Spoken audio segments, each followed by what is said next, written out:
mo Amo ni ang kabudlay pag magalin na.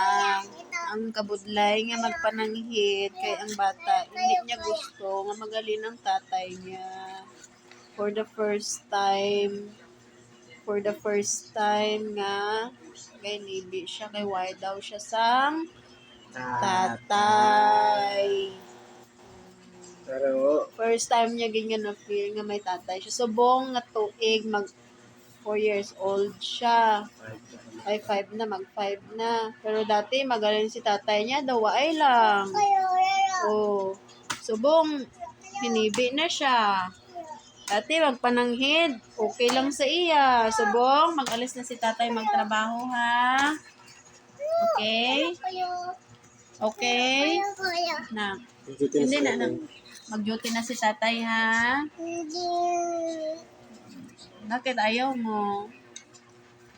kasi, dito man pa rin ako. Ano na ang reason niya. Pero, Ginasuntok mo yung tatay mo.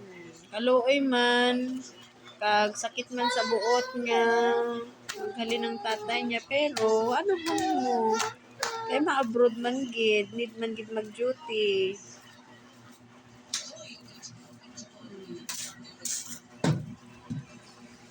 Ano ka lang Saan yung pala ko paparadretso na akong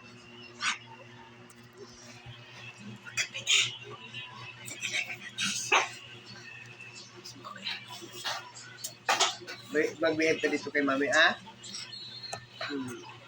Wala namang kulit na daddy.